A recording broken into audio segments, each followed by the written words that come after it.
मधुर मधुर नाम राज श्याम राज श्याम मधुर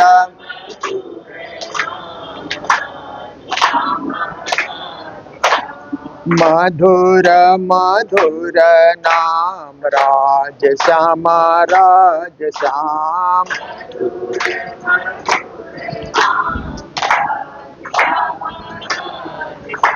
राज श्याम जय राज श्याम राज श्याम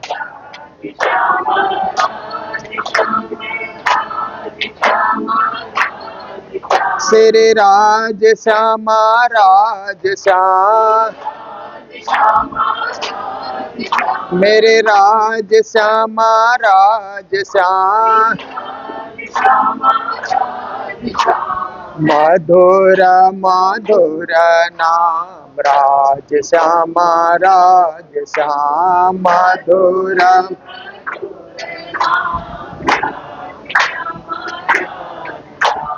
मधुर मधुर नाम राधे कृष्ण राधे श्याम मधुर मधुर राधे कृष्ण राधे श्याम जय राधे कृष्ण राधे श्याम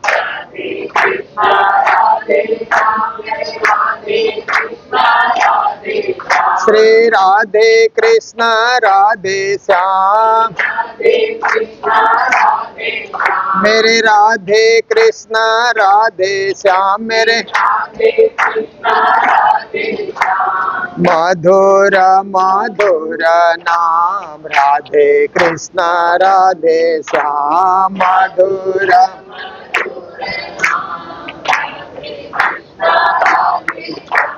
मधुर मधुर नाम राज श्याम राज श्याम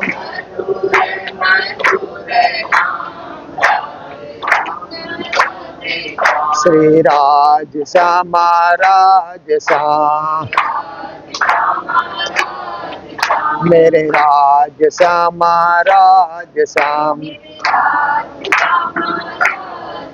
मेरे राज श्याम राज श्याम बोलो सतगुरु महाराज की। आज यहाँ बोरीवली में आयोजित इस सत्संग में हमारे दूर दूर से भी सुंदर साथ आए हैं और आप सभी बोरीवली के धर्मप्राण धर्म शिरोमणि सुंदर साथ जी, माताएं, बहनें, भाइयों सभी को कोटि कोटि करबद्ध प्रेम प्रणाम। जब भी मैं मुंबई आया तो यहाँ सत्संग में आने का मौका मुझे हर बार मिलता रहा।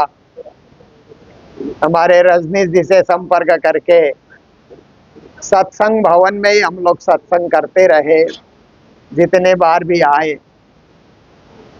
पर अभी क्या है कि मई का महीना है तो गर्मी के दिन चल रहे हैं, इसलिए मैंने सोचा कि जिसका घर थोड़ा हॉल बड़ा हो वहाँ पर सत्संग रखा जाए। तो इस घर में सत्संग रखने का मौका मिला तो आप सभी लोग यहाँ पर पधारे, क्योंकि अभी भी सुंदर साथ आ रहे हैं तो जैसे मिलजुल करके आप बैठे और कुछ ज्ञान की बातें, भक्ति की बातें, प्रेम की बातें, समर्पण की बातें, सेवा की बातें आप लोग सुने। तो देखिए इस संसार के अंतर्गत प्राणनाथ जी ने जो कहा वो हमारे लिए मुख्य विषय होता है। ऐसे तो शास्त्रों ने क्या कहा वो भी हमारे लिए मुख्य विषय है, क्योंकि सारे शास्त्र, पुराण, इतिहास जितने भी धर्म ग्रंथ है पूर्ण ब्रह्म परमात्मा की प्रेरणा से ही उतरते हैं। जगत को शिक्षा देने के लिए, जगत को सन्मार्ग बताने के लिए, जगत को परम पद बताने के लिए, जगत को परम मोक्ष देने के लिए। इसलिए प्राणनाथ जी ने वाणी में एक जगह कहा जिन जानो शास्त्रों में नहीं, है शास्त्र में सब कुछ। पर जीव सृष्टि क्या जाने, जिनकी अकल है तुच्छ। उन्होंने कहा कि शास्त्रों में कुछ नहीं है, ऐसा न सोचो, शास्त्र में सब कुछ है। शास्त्र हमारे लिए गाइड बुक है।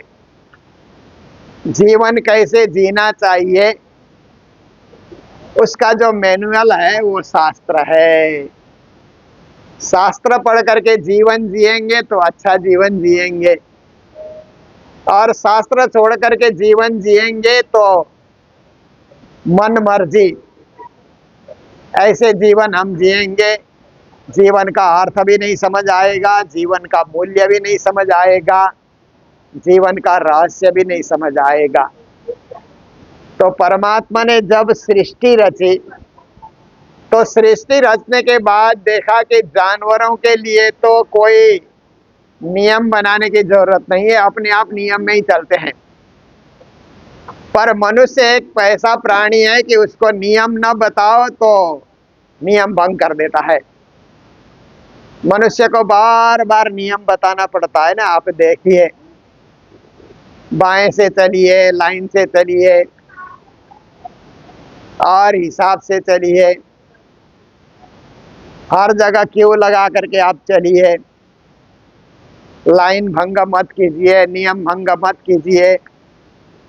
मनुष्य को बार बार बताना पड़ता है। अनपढ़ लोगों को बताना तो ठीक है, बताना पड़ता है, पर पढ़े लिखे लोग भी नियम भंग करना चाहते हैं ना, और नियम भंग करने से पुरुषार्थ समझते हैं। जहाँ कहीं भी नियम भंग होता है, जैसे आप देखिए बस में चढ़ना है, रेल में चढ़ना है, तो कितना नियम भंग होता है ना। आगे जो खड़ा है उसको पीछे करके धकेल करके पीछे वाले चढ़ जाते हैं फटाफट। अब मैंने सबसे बड़ा नियम भंग कहाँ देखा कि हवाई जहाज से जब उतरते हैं ना, लैंडिंग होने के बाद, तो जैसे ही हवाई जहाज रुक करके वो गेट तक हवाई जहाज पहुंचा नहीं पहुंचा, सब लोग उठकर खड़े हो जाते हैं, सामान उतारने लग जाते हैं, किसी के सिर पे भी गिरा देते हैं। इतना आपाधापी, और हवाई जहाज में तो सब पढ़े लिखे लोग चढ़ते हैं, सर्वसाधारण तो नहीं चढ़ सकते। इतना उसका जो किराया होता है वो सर्वसाधारण दे नहीं सकते। पढ़े लिखे लोग, संपत्ति वाले लोग, खाते पीते लोग ही चढ़ते हैं।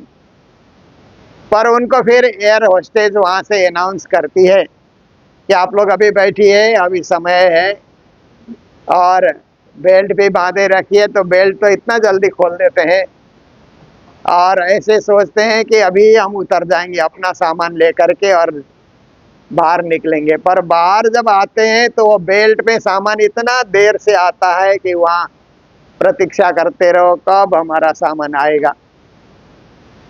हम तो जल्दी नहीं करते क्योंकि हमको मालूम है कि बेल्ट में जाके तो हमको रुकना ही रुकना है, यहाँ जल्दी करके क्या करेंगे, तो जल्दी जाने वाले को जाने दिया जाए।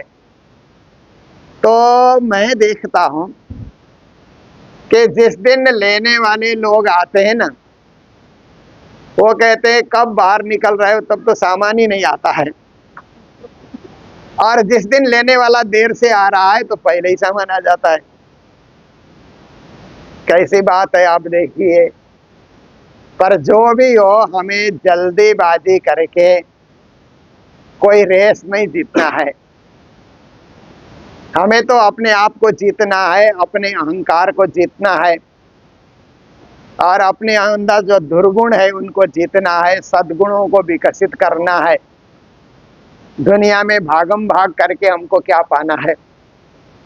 हम सरलता से, सहजता से, प्रेम से, सद्भाव से मिलजुल करके एक दूसरे का सहयोगी बन करके हम जीवन यात्रा को आगे बढ़ाएं। तो प्राणनाथ जी ने कहा कि ये चीजें कहाँ लिखी है, इसकी शिक्षा कहाँ मिलती है, तो केवल धर्मशास्त्रों में। बड़ों का आदर करो, ये शिक्षा कहाँ मिलती है, धर्मशास्त्र में। सबसे प्रेम से रहो, मिलजुल से रहो, बांट कर खाओ, सह यात्रा करो, सह अस्तित्व जागृत करो, ये सारी शिक्षा मूलक बातें धर्मशास्त्रों में मिलती है, इसीलिए शास्त्र में सब कुछ है, ऐसा प्राणनाथ जी महाराज ने कहा। पर लोग क्या है कि जीव सृष्टि का अर्थ क्या होता है कि जिसको जगत का पता नहीं, जगत के कर्ता का पता नहीं, जगत में हम कहाँ से आए उसका भी पता नहीं है, केवल आज के जीवन को देख रहा है कि हम आज मनुष्य हैं, इतना ही उसको पता है।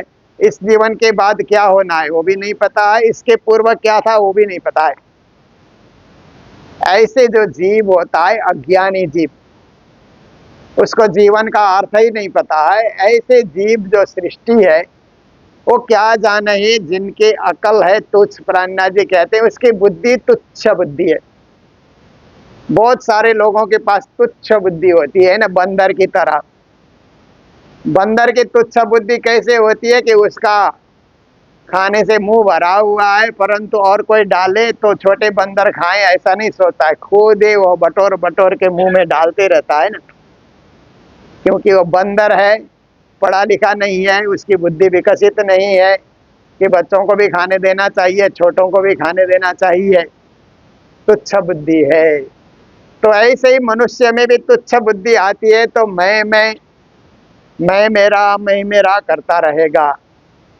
पर बुद्धि थोड़ी सी विकसित हो जाती है तो मेरा समाज, मेरे रिश्तेदार, मेरा समाज, मेरा मंदिर, मेरा घर और मेरे गुरुजन, मेरे सुंदर साथ। देखिए प्राणनाथ जी को महामती कहा जाता है ना, प्राणनाथ जी को कई सारे पदों से संबोधित किया गया। श्री जी भी कहते हैं, स्वामी जी भी कहते हैं, बुद्ध निष्कलंक का अवतार भी कहते हैं, और महामती प्राणनाथ भी कहा जाता है। तो महामती का अर्थ होता है महान बुद्धि के सागर। वो अल्पमति नहीं है, क्योंकि एक तुच्छमति है, वो तो काम ही नहीं आता है। तुच्छमति वाला कोई व्यक्ति यात्रा में साथ चला ना तो यात्रा का आनंद ही खराब कर देगा, क्योंकि वह तुच्छमति वाला होगा तो बस में आप यात्रा कर रहे हैं तो आज ये सीट में बैठेगा, कल उधर बैठेगा, परसों उधर बैठेगा, कहीं बैठेगा, उसका बैठने का ठिकाना ही नहीं, क्योंकि उसकी मति तुच्छ है, अकल ही नहीं है उसके पास, कहाँ बैठना, कैसे बैठना, सभ्यता क्या है उसको कुछ मालूम ही नहीं। और कुछ लोग होते हैं अल्पमति वाले, बुद्धि तो है पर कम बुद्धि है, वो भी सही रास्ते नहीं चल सकते क्योंकि उनकी बुद्धि ही कम है, सोच ही कम है, मंद बुद्धि कहते हैं ना कुछ लोगों को, ऐसे लोग हैं या कम बुद्धि वाले हैं। पर प्राणनाथ जी हम सबको आग्रह करते हैं कि मैं महामती हूं तो आप सब भी महामती बनो, उदारवादी बनो, सुधारवादी बनो, और सबको साथ लेकर के चलने की कला सीखो। कैसी बात है ना कि सबको सुंदर साथ कहते ही सबको साथ लेकर के चलना, एक दो को नहीं, जितना हो सके उनको साथ लेकर के चलना, ऐसी बड़ी भावना हम लेकर के चलें, उसी को महामती कहा जाता है। तो महामती प्राणनाथ जी ने बहुत कुछ हमें शिक्षा दी है। एक तरफ शास्त्रों की शिक्षा को भी प्राणनाथ जी महाराज ने वाणी में उसको भी अपने अर्थ में, अपने मूल्य में उनको जाहिर किया। जैसे रास है तो भागवत में भी रास है, भागवत में रास 5 अध्याय में वर्णन किया गया है। भागवत में 10वें स्कंद में 29 अध्याय से 33 अध्याय तक श्री रास का वर्णन मिलता है। कैसे ब्रज से सखियां रास में गई, वो बात बहुत गंभीर शब्दों में सुखदेव मुनि महाराज ने वहां प्रकट किया हुआ है।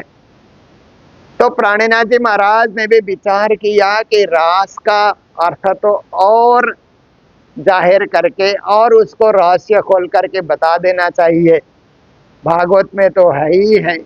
पर प्राणनाथ जी ने सोचा कि मैं तो रास में इंद्रावती सखी के रूप में खुद ही खेल रहा था, तो रास में क्या क्या हुआ वो तो मेरा आंखों देखा हाल है, मैंने अपने आंखों से देखा है, इसलिए उसको मैं फिर से और सुंदर रीत से और उसको सार गर्भित बना करके मैं प्रस्तुत करूं। तो प्राणनाथ जी ने अपनी वाणी में रास कहा। और रास का अर्थ होता है कि जीवन में रस धरना, रसमय जीवन होना। देखिए कभी कभी कुछ लोग आपको टेंशन देते हैं ना, ये टेंशन शब्द क्या है कि देने में मजा आता है, लेने में दुख होता है। टेंशन देने वाले को तो उनको टेंशन देने में मजा आता है, पर जो टेंशन ले रहा है ना, ग्रहण कर रहा है, उसको बड़ा दुख होता है। सोचता ही रहेगा, सोचता ही रहेगा, दिन भर सोचता रहेगा, खाना भी अच्छा नहीं लगता है, रात को सोता है तो नींद ही नहीं आती है, कभी इधर करवट कभी इधर करवट लेता है, सोचता ही रहता है। मन ही मन उसको ऐसे जवाब दूंगा, वैसे जवाब दूंगा, ये बोलूंगा, वो बोलूंगा, ऐसा करता है। पर बोलने का मौका तो कभी मिलता भी नहीं है, परंतु अपने को ही बोलता है, अपना गुस्सा अपने पे ही उतार देता है। कई दिनों तक वो टेंशन लेकर के चलता रहता है, और टेंशन देने वाला जो है वो खुश रहता है, परंतु कभी कभी लोग उसको भी तो टेंशन देंगे। आज किसी को किसी ने टेंशन दिया है तो कल उसको भी टेंशन देने वाला आ ही जाएंगे। तो इसलिए संसार में किसी को टेंशन देना, किसी को परेशान करना, ये धर्म नहीं है। धर्म ऐसा नहीं सिखाता है कि किसी को हम कष्ट दें। धर्म में क्या कहा, मनसा वाचा कर्मणा स्त्री युगल चरण की आस। आप मन से भी किसी को कष्ट न दो, क्योंकि आप घर बैठे बैठे किसी के लिए बुरा बुरा बुरा आप सोच रहे हैं ना, तो उसका भी कुछ ना कुछ असर हो जाता है। आपने किसी के लिए ज़्यादा ही बुरा सोचा तो आपको तो वो बुरा का असर आपके ऊपर आया, पर आपके नेगेटिव थिंकिंग का फल किसी और को भी मिल सकता है। इसीलिए पॉजिटिव थिंकिंग हमेशा रखना चाहिए, मन को शुद्ध रखना चाहिए। हमारे शास्त्रों ने कहा मनः पूतम समाचरित, मन को पवित्र रखो, ऐसा करके कहा। फिर वचन हम बोलते हैं तो भी वचन में अहंकार नहीं झलकना चाहिए। हम जो भी बोल रहे हैं तो सोच करके बोलें, समझ करके बोलें, और बोलने में जल्दीबाजी न करें। बोलने में जल्दीबाजी करते हैं तो गलती हो ही सकती है। सोच करके समझ करके धीरे से हम बोलें, विनम्रता से हम बोलें, सहजता से हम बोलें, सरलता से हम बोलें। और बोलने में कहीं भी अहंकार का प्रदर्शन नहीं होना चाहिए कि मैं सबसे पढ़ा लिखा हूँ या मैं सबसे बड़ा आदमी हूँ, मेरा पद सबसे ऊंचा है। इस प्रकार का तमोगुण, इस प्रकार का अहंकार हमारी बोली में न आ जाए, और हम एकदम सरल, विनम्र, सीधे, बालकोचित स्वभाव कहते हैं ना, जैसे छोटे बालक बोलते हैं ना, कैसे मीठी मीठी बातें बोलते हैं ना, ऐसे हम बोली को भी सुधारें। क्योंकि हमारे संतों ने, ज्ञानियों ने क्या कहा, वचन विचारी बोलो रे साधु, वचन के हाथ न पाओ, कोई वचन करे औषधि, कोई वचन करे घाव। हम जो वचन बोलते हैं विचार करके बोलें। वचन के हाथ और पांव तो नहीं होते, अरूप है वचन, उसका रूप ही नहीं है तो हाथ पांव कहाँ से हिलाएगा, वो तो एक शब्द है। परंतु शब्द का भी कितना बड़ा असर हो जाता है कि कोई वचन करे औषधि, कोई वचन करे घाव। कुछ वचन ऐसे चोट कर जाते हैं किसी को, और कुछ वचन औषधि का काम कर जाते हैं, औषधि उपचार का काम। इसलिए सदा वचन को संभाल करके, सोच करके, विचार करके हमें बोलना है। और कर्म जो हम करते हैं, कर्म के द्वारा भी किसी को परेशानी न हो। हम सोच सोच करके ऐसा कर्म करें। जैसे खेती करने वाले क्या होते हैं कि अपनी खेती तो करते हैं, बगल वाले की थोड़ी सी जगह को भी अपने में समेट करके खेती करते हैं ना, तो बगल वाले को दुख होता है, फिर आपस में लड़ाई होती है खेती करने में। व्यापारी क्या करता है, अपना व्यापार तो करता है, पड़ोसी क्या बेच रहा है वो भी अपनी दुकान में रख करके बेचना शुरू कर देता है, तो पड़ोसी को दुख होता है। देखिए कर्म, कर्म से दुख देना किसी को, आप देखिए ना। तो ऐसे ही संसार के अंतर्गत आप राजनीति में देखिए, एक आदमी पार्टी के लिए काम कर रहा है तो दूसरे उसके विरुद्ध कुछ न कुछ कर डालता है। हर जगह कर्म से लोगों को परेशान करना, ये भी अच्छी बात नहीं है। तो हमें क्या करना है? प्राणनाथ जी ने आदेश दिया, मनसा वाचा कर्मणा श्री जुगल चरण की आस। मन वचन कर्म से ऐसे हम विनम्र बने, ऐसे हम सरल बने कि हमें तो युगल चरणों की आस लेकर के युगल चरणों को प्राप्ति करना है ना। हमारा लक्ष्य बहुत लंबा है, यही जीना, यही खाना, यही मरना, यही नष्ट होना, इतना हमारा लक्ष्य नहीं है। हमारा लक्ष्य तो अच्छा जीवन जी करके परम धाम को पाना, मोक्ष को पाना, आवागमन से रहित हो जाना, पूर्ण ब्रह्म परमात्मा के चरण शरण का आश्रय ग्रहण करना। इतना लंबा उद्देश्य, इतना लंबा एक लक्ष्य लेकर के हम लोग चल रहे हैं। हम छोटे मोटे उद्देश्य को लेकर के नहीं चल रहे हैं। इसलिए जो लंबा उद्देश्य लेकर के चलता है उसका स्वभाव भी उतना ही महान होना चाहिए, उतना ही लोकप्रिय होना चाहिए। जैसे कई कई नेता आते हैं मंच पे, तो उनके लिए संबोधन करने का एक शब्द है, हमारे बड़े लोकप्रिय नेता ऐसा करके कहा जाता है ना। नेताओं के लिए ये शब्द प्रयोग कर दो तो खुश हो जाते हैं। जैसे गुरुओं के लिए आदरणीय शब्द प्रयोग किया जाता है ना, तो गुरु लोग खुश हो जाते हैं कि आदरणीय बोलते, तो गुरु लोगों को लगता है कि ये सब हमें आदर कर रहे हैं, तो खुश हो जाते हैं। नेताओं को खुश करने के लिए जनप्रिय लोकप्रिय नेता ऐसा करके कह दिया जाए तो वो लोग खुश होते हैं कि लोक में हम प्रसिद्ध हैं, जनता में हम प्रसिद्ध हैं, ऐसा उन लोगों को लग जाता है। तो आप देखिए कि नेता लोग लोकप्रिय बनने की कोशिश तो करते हैं, परंतु वहाँ भी कहीं न कहीं कर्म के हिसाब से वहाँ भी कहीं न कहीं लड़ाई है, कहीं न कहीं द्वेष है, कहीं न कहीं आपाधापी है, कहीं न कहीं सीना झपटी है, कहीं न कहीं गठबंधन करने में आगे पीछे होना पड़ता है। तो श्री प्राणनाथ जी महाराज हमें कहते हैं कि हमें न राजनीति करनी है संसार में, हमें ना अपने व्यापार बढ़ा करके दूसरे को परेशान करना है, हमें ना अपने शब्द जाल फैला करके किसी को उसमें फंसाना है। हमें तो संसार में शुभ कर्म करके राज्य को पाना है। बहुत संसार के झंझट झमेला कुछ हमें बोलना नहीं है। एकदम विशुद्ध बन करके, निर्मल बन करके, निष्कलंक बन करके हमें अपने लक्ष्य की ओर आगे बढ़ना है। तो गुरुजी मंगलदास जी महाराज के साथ मुझे लंबे समय तक रहने का मौका मिला। मैं 14 साल तक गुरुजी मंगलदास जी के चरण शरण में रहा। वहीं से स्कूली पढ़ाई, कॉलेज की पढ़ाई, धार्मिक शिक्षा, समाज सेवा की शिक्षा, प्रवचन करने की कला, उनके साथ बैठ कर के सब कुछ, संस्कृत की पढ़ाई, धर्मशास्त्र की पढ़ाई, वाणी वितक की पढ़ाई, उनके ही चरण शरण में रह करके मुझे सीखने का मौका मिला।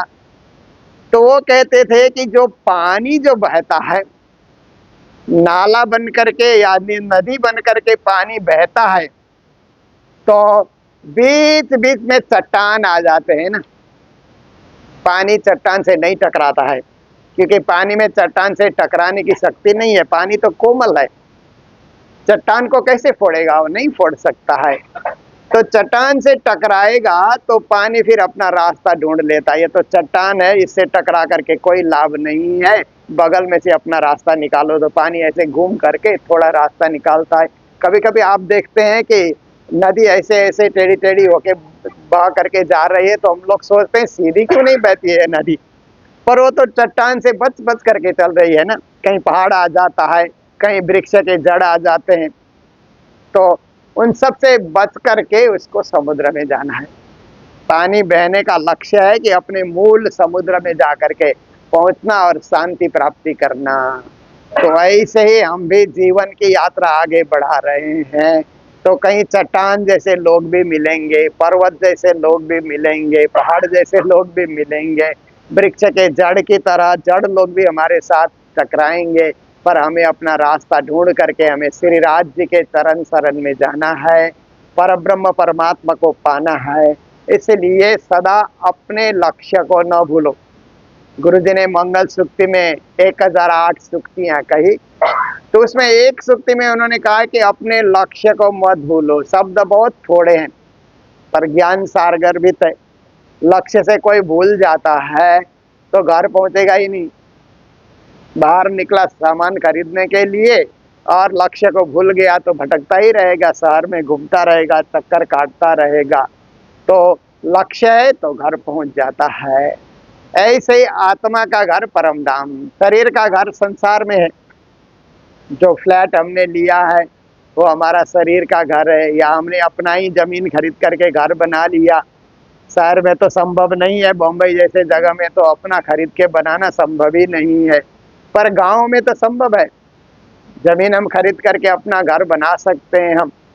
पर वो घर क्या है? शरीर का घर है। जब तक शरीर है तब तक वो घर है। और शरीर छूटने के बाद उस घर में एक रात भी नहीं रखा जाता है।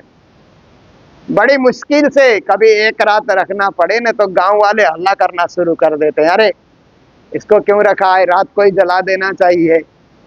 बड़े बड़े शमशान भूमि में आप जा करके देखिए, रात को 12 बजे 1 बजे भी वो क्या है, सब लेकर के आते हैं, जला करके घर चले जाते हैं। कि जब वो नहीं रहा तो घर भी उसका नहीं हुआ, घर कुछ होता ही नहीं है। तो संसार का घर मेरा मेरा हम लोग करते हैं, पर सांस रहने तक ही है। जब हमारे सांस निकल जाएंगे तो फिर वो घर हमारा नहीं रहेगा। तो ये प्राण, ये श्वास और ये आत्मा, ये सुरता, ये कहाँ जाएगी फिर शरीर छोड़ने के बाद? तो हमारे शास्त्र कहते हैं कि जैसा कर्म किया उसी तरह इस आत्मा को अलग अलग योनियों में जाना पड़ता है। हमने मनुष्य होकर के मनुष्य होने का ही कर्म किया है तो फिर से मनुष्य के रूप में जन्म लेंगे।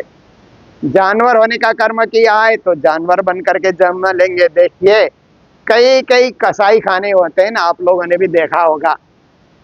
जानवरों को, मुर्गों को, पक्षियों को मारते रहते हैं ना, फिर अगले जोनी में वो जानवर बनेंगे, ये मानव बनेगा, वो उसको मारेगा, ये तो चक्र चलता ही रहेगा। तो आप देखिए कि दुनिया के अंतर्गत पाप से पाप बढ़ता है, पुण्य से पुण्य बढ़ता है। एक पाप हुआ तो कई पाप बढ़ते जाएंगे, एक पुण्य हुआ तो कई पुण्य हमारे बढ़ते जाएंगे। इसलिए हमारा लक्ष्य है पुण्य बढ़ाना, धर्म बढ़ाना, सत्कर्म बढ़ाना, परमात्मा की भक्ति को बढ़ाना और भक्ति की सुगंध लोगों में बिखेरना, ये हमारा कर्म है। इसलिए श्री प्राणीनाथ जी महाराज कहते हैं कि महामत कहे मलपतियों, आओ नीज वतन्ना, विलास करो बिद बिदसों, जागो अपने तन। उन्होंने कहा हे परम धाम की ब्रह्म आत्माओं, मलपतियां का अर्थ होता है सखियों। झलकतियां रे मलपतियां शब्द है ना, तो अच्छे अच्छे कपड़े पहन करके परम धाम में सखियां जो है वहां पर झलक मलक करते हुए, रंगीन कपड़े पहनने से उस कपड़े की जो है ना वो आभा प्रभा दिखलाई देती है ना। ऐसे ही राज्य के सामने जब सखियां आती है तो रंग बिरंग साड़ियां पहन करके वहां आती है, तो उनके स्वरूप का एक क्या है, झलक मलक वहां दिखलाई देता है सखियों का। तो प्राणनाथ जी उन सखियों को, उन ब्रह्म आत्माओं को संबोधन करते हुए कहते हैं कि अरे परम धाम के ब्रह्म आत्माओं, आओ निज वतन्ना, अपने घर को लौटो। देखिए गाय तो जानवर है ना, घास चरने वन में जाती है, शाम को घर लौट करके आती है। पक्षियां चारा चुगने के लिए वन में जाते हैं, वो भी घर लौट करके आते हैं। और एक बार हमने देखा कि बहुत सारे लोग मधुमक्खी पालते हैं ना, मधु इकट्ठा करने के लिए मधुमक्खी पालते हैं। तो मेरा भी मन किया कि हम भी मंगलधाम में इतने फूल लगे हुए हैं तो मधुमक्खी का जो है उनका अपना अपना वो जो है ना लकड़ी का बना दिया जाता है ना उनके लिए रहने के लिए घर, 5 बना दिए। फिर मधुमक्खी के झुंड को पकड़ करके जो जानकार लोग हैं उनको वहां डलवाया। फिर दूसरे दिन मुझे लगा, आश्चर्य हुआ, ये 5 में अलग अलग मधुमक्खी के झुंड को रखा है। ये रस चूसने के लिए, फल का रस चूसने के लिए चारों ओर ये जाते हैं, लौट करके अपने ही घर में कैसे आते हैं? बगल में दूसरा भी है, तीसरा भी है। तो जिसने वो मधुमक्खी को वहां ला करके रखा था उसने कहा कि इनको अपने आप पहचान हो जाती है, और कोई दूसरे के घर में घुसा तो वो लोग वहां उसको डस करके मार देते हैं। पर रहने नहीं देते हैं। तो इन लोगों को पता होता है, तो कितने बुद्धिमानी हैं कि उनको अपना घर का पता होता है। पर थोड़े दिनों में मैंने क्या देखा कि मंगल धाम में तो यात्री आते रहते हैं, तीर्थ यात्री आते हैं। कोई कोई कहते हैं सुबह सुबह हम चाय पी करके निकल जाएंगे, तो चाय के लिए जो कैन हम लोग बाहर रख देते हैं चाय बना करके, वहाँ अब चाय में तो चीनी भी डलती है, और तो मधुमक्खियाँ वहाँ आने लगी हो। फूलों का रस चूसने की जगह जहाँ पर हम चाय वितरण करते हैं, वहाँ झुंड के झुंड मधुमक्खियाँ आने लगी, अब मरने भी लगी। तो मैंने फिर कहा कि ये तो पाप हो जाएगा फिर। इसलिए मैंने जिसने रखा था, मैंने कहा तुम पांचों के पांच उठा करके ले जाओ, हमको अब नहीं रखना है, क्योंकि बेचारे ये रस समझ करके यहाँ आती है और वो गर्म चाय से जल जाती है, ये ठीक नहीं है। तो उनमें भी बुद्धि होने का मैंने अनुभव किया कि वो भी देखिए झुंड में रहती है और मधु इकट्ठा करती है कहाँ कहाँ से घूम करके, और अपने बुद्धिमानी से अपने ही झुंड में अपने ही घर में रहना कैसी बात है। पर मनुष्य एक ऐसा प्राणी है कि कभी कभी घर भूल जाता है, ठिकाना भूल जाता है, जहाँ जाओ वहीं उलझ जाता है, जहाँ जाओ वहीं रह जाता है। तो श्री प्राणनाथ जी महाराज कहते हैं, अपना घर इत नहीं साथ जी, 14 भवन में कित जी, ता कारण बालो जी करे रे पुकार, तुम क्यों सूते इत जी। हे मेरे सुंदर साथ जी, संसार हमारा घर नहीं है, ये शरीर का घर है। शरीर छूटने के बाद उस आत्मा को कहाँ पहुंचाना, ये पहले से आपको ज्ञान होना चाहिए, अन्यथा आपकी आत्मा भटकेगी, जैसे धुंधुकारी की आत्मा भटकी। धुंधुकारी को पता ही नहीं है कि मर करके कहाँ जाना है, तो भूत प्रेत पिशाच बना। परंतु गोकर्ण जी ने जब कथा सुनाया तो उसको पता लगा कि आत्मा का ठिकाना तो बैकुंठ है। फिर उसने अच्छी तरह भागवत सुनी, बैकुंठ को चला जाता है। तो ऐसे ही अच्छी तरह प्राणनाथ जी महाराज की वाणी हम लोग पारायण पढ़ेंगे, पारायण सुनेंगे, तो हमको पक्का पक्का पता होगा कि हमारा घर तो परम धाम है, जो स्वर्ग बैकुंठ शून्य निराकार से भी परे से परे होने के कारण परम धाम। पर परम धाम है ऐसा करके दूसरे लोग और दूसरे लोगों की अवहेलना भी नहीं करनी चाहिए। जैसे बॉम्बे में सबसे परे मकान बना करके कोई रहता है, तो इधर वाले भी तो ठीक है, वो अपने घर में है, हम अपने घर में है ना। कौन बड़ा कौन छोटा ये भेदभाव छोड़ करके इतना है कि हमारा घर थोड़ा दूर है और लोगों से हमारा घर दूर है, इतनी बात है। और लोगों के घर क्या है, ये झोपड़पट्टी की तरह बनते मिटते रहते हैं झोपड़पट्टियाँ। हमारा घर पक्का है कि हमारा अखंड है, अद्वैत है, अनादि है, शाश्वत है। ऐसे हमें अनुभव करके उस दिव्य परम धाम की तरफ भक्ति जोड़ना चाहिए। अंत तो गत्वा आत्मा भटके नहीं, परम धाम में सूरत एक ही राखिए, मूल मिलावे माए, श्याम श्यामा जी साथ जी तले वो बैठे जहाँ, ये कार्य हमें करना है। तो आज एक और अनाउंसमेंट मुझे करना है, क्योंकि हमारे बीच जो मूलन से सुंदर साथ आए हुए हैं, ये युवा लोग हैं, सभी अब 25 साल से लेकर के 40 साल तक के, 45 साल तक के भी होंगे। इन युवाओं ने मन में ठाना कि दुबई के सुंदर साथ घर घर में पारायण पढ़ करके एक हॉल लेकर के वहां पर 108 पारायण की पूर्णाहुति कर सकते हैं, जबकि दुबई तो विदेश है ना। तो हम बॉम्बे के सुंदर साथ क्यों नहीं कर सकते हैं, हम भी कर सकते हैं। हम भी सुंदर साथ से आह्वान करें, क्योंकि बॉम्बे में क्या है कि हमारा नौतनपुरी में मेला है, महामंगलपुरी में है, पद्मावतीपुरी में मेला है, मंगलधाम में मेला है, हम दौड़ते रहते हैं यहाँ से बार बार बार। तो हम यही एक मेला क्यों न बुलाएं कि हमारे जो सारे यहाँ के सुंदर साथ हैं उनको 108 पारायण यही देखने का मौका मिले, और हम युवा लोग भी पारायण पढ़ें, क्योंकि पारायण तो माता जी लोग घर में पढ़ती हैं, जो ज्यादा उम्र हो गई है, चल फिर नहीं सकती है, घर में पारायण पढ़ती रहती है। तो युवा लोगों ने सोचा कि हम युवा लोग भी पारायण पढ़े, धीरे धीरे 200 400 500 चौपाई करते हुए हम 18,758 चौपाई पढ़े और एक साथ पूर्णावती हो जाए।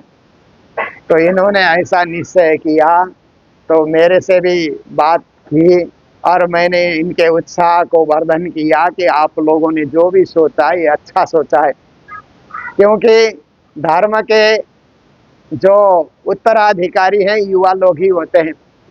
धर्म के, राजनीति के, व्यापार के जिसके भी उत्तराधिकारी हैं युवा वर्ग ही हैं। प्रौढ़ वर्ग तो कुछ दिन के बाद रिटायर हो जाएंगे, पर युवा वर्ग को ये कंधे में लेकर के चलना पड़ता है धर्म का, तभी तो धर्म कालांतर तक चलता रहेगा।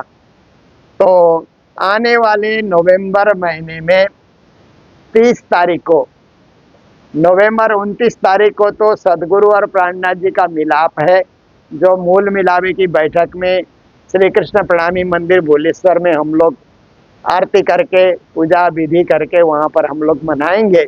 पर उसका एक विशाल रूप हम लोग क्या करेंगे, मूलन में सारस्वत बाड़ी स्टेशन, मूलन रेलवे स्टेशन के बिल्कुल पास में सारस्वत बाड़ी है, 2 माले का मकान है। तो इन्होंने बुक कर लिया है। 30 तारीख को रविवार का दिन है और उस रविवार के दिन प्रातः 8 बजे वहाँ इकट्ठा होना है। फिर घर वगैरह में जो 108 पारायण पढ़ा है वो स्वरूप साहब लेकर के जाना है वहाँ जाकर के एक साथ पूर्णावती का कार्यक्रम वहाँ पर होगा। सभी गुरुजन को आमंत्रण किया है। अभी आचार्य गुरुजन आए थे 1 तारीख गुरु जी की तिथि में भोलेश्वर मंदिर में, उन सबको आमंत्रित किया गया। पूज्य स्वामी सदानंद जी महाराज को भी आमंत्रित किया गया है। अभी मैं दिल्ली में मिला था तो महाराज जी को भी मैंने कहा कि आप भी उस उपलक्ष्य में यहाँ पधारने के लिए कृपा करें, तो उन्होंने अपने डायरी में नोट करके रखा है। तो ऐसे ही सभी संत गुरुजन भी यहाँ पर पधारेंगे और बाहर के कुछ सुंदर साथ भी यहाँ पधारेंगे। आप सब सुंदर साथ मिल करके पारायण पढ़ें और पारायण के सामूहिक पूर्णावती हो। दिन भर कार्यक्रम चलेगा, 9 से 12 बजे तक तो पारायण की पूर्णावती, संतों के आशीर्वाद। फिर 2 बजे के बाद 2 से 6 बजे तक संतों का प्रवचन, भजन, कीर्तन, वाणी गायन आदि। और उसके बाद फिर दिन का भोजन भी होगा, शाम का भोजन भी वहीं पर होगा, सुबह का नाश्ता भी वहीं, दिन भर कार्यक्रम वहीं चलेगा। रामत, डांडिया, नाच, भजन, राज्य की सेवा, पूजा, सब कुछ। 2 माले का वो भवन है, ऊपर में हम लोग राज्य को पधराएंगे और वहाँ पर राज्य की पूजा आरती सब करेंगे, प्रवचन सुनेंगे।